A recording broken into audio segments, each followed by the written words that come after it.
दाढ़ी बनाने में किस प्रकार के दर्पण का उपयोग किया जाता है? तो ये होता है अवतल दर्पण का। किस दर्पण का? अवतल दर्पण का उपयोग किया जाता है। दाढ़ी बनाने में अवतल दर्पण का उपयोग किया जाता है। गोलीय दर्पण में फोकस, सांतर एवं वक्रता त्रिज्या के बीच क्या संबंध होता है? तब सांतर और वक्रता त्रिज्या के बीच संबंध होता है F बराबर R/2, F बराबर R/2, F बराबर R/2। यदि किसी अवतल दर्पण की फोकस दूरी F तथा वक्रता त्रिज्या R हो तो क्या होगा? तो ये हो जाएगा F बराबर हाफ, F बराबर हाफ, F बराबर हाफ, F बराबर हाफ, F बराबर हाफ। अवतल दर्पण से परावर्तन के बाद किरण किस बिंदु से होकर गुजरती है? अवतल दर्पण में परावर्तन के बाद किरण किस बिंदु से होकर गुजरती है? तो ये गुजरती है फोकस से होकर। कहाँ से? फोकस से होकर गुजरती है। किसी दर्पण से वस्तु को कहीं भी रखने से वस्तु के बराबर आकार का सीधा प्रतिबिंब बनता है तो दर्पण कहलाता है।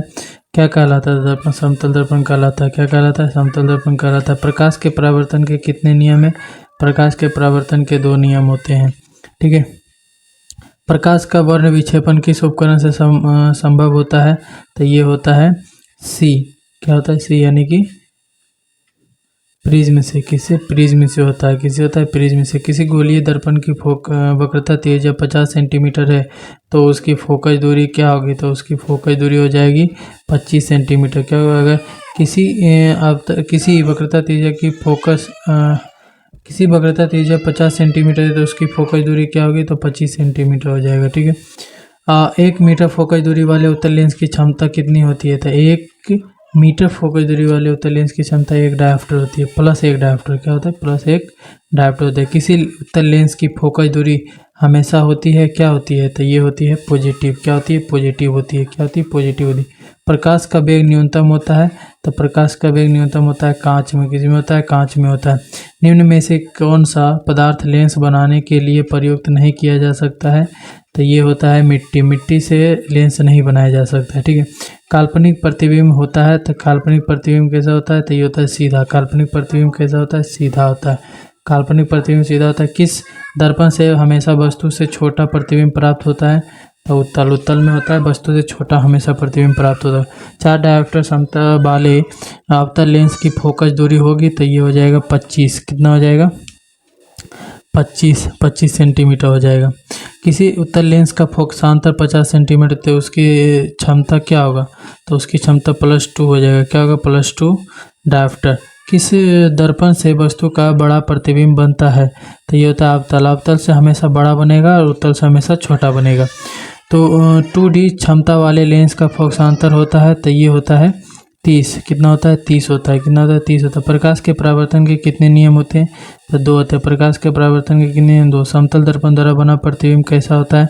काल्पनिक होता है। समतल दर्पण द्वारा बना प्रतिबिंब कैसा होता है? काल्पनिक। जब प्रकाश की किरणें हवा से कांच में प्रवेश करती है तो मुड़ जाती है। किधर मुड़ जाती है? अभिलंब की ओर मुड़ जाती है। तो अभिलंब की निकट या अभिलंब की ओर।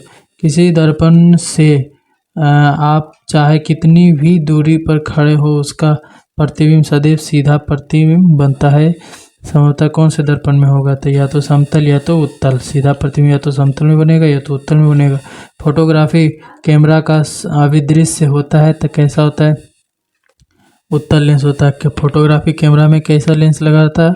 तो उत्तल लेंस लगाता है। साइड मिरर के रूप में कौन सा दर्पण का उपयोग किया जाता है? तो ये उत्तल का दर्पण का उपयोग किया जाता है क्योंकि इसमें प्रतिबिंब छोटा दिखाई देता है। एक अवतल दर्पण की फोकस दूरी 10 सेंटीमीटर है तो उसकी वक्रता त्रिज्या क्या हो जाएगी? 5 सेंटीमीटर हो जाएगी क्योंकि फोकस दूरी वक्रता त्रिज्या की क्या होती है? आधी होती है। वक्रता त्रिज्या फोकस की क्या होती है? दूरी दोगुनी होती है।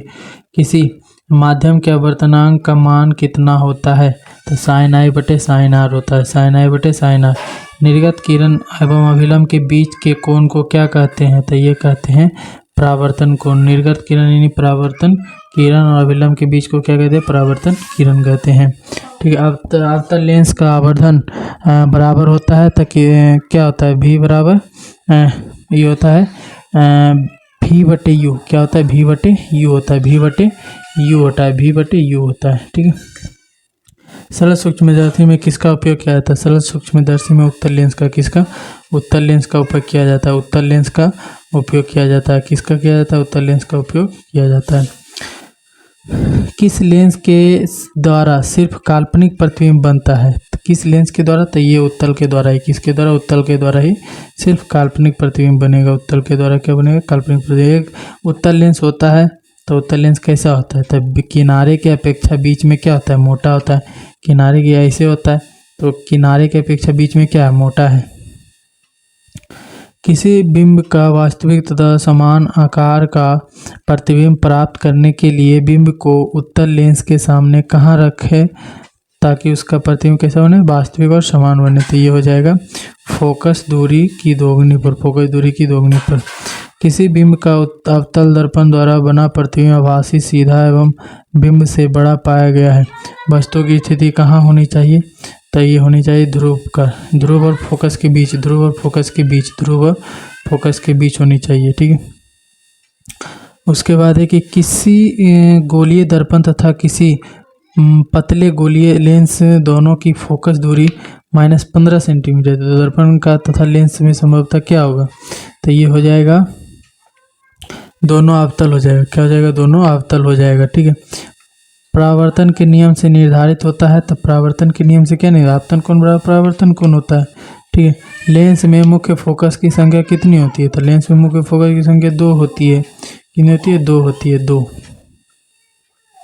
प्रकाश की किरणें गमन करती है, कैसी करती है? सीधा टेढ़ा कैसे करता है? सीधा करता है, हमेशा सीधा ही करेगा, सरल रेखा में। सर्च लाइट का परावर्तक सतह कौन से लेंस से बना होता है? कौन से दर्पण से बना होता है? तो ये होता है अवतल। कौन से? अवतल। अवतल दर्पण की फोकस दूरी उसकी वक्रता त्रिज्या की क्या होती है? तो ये होती है आधी। क्या होती है? आधी होती है। ठीक है।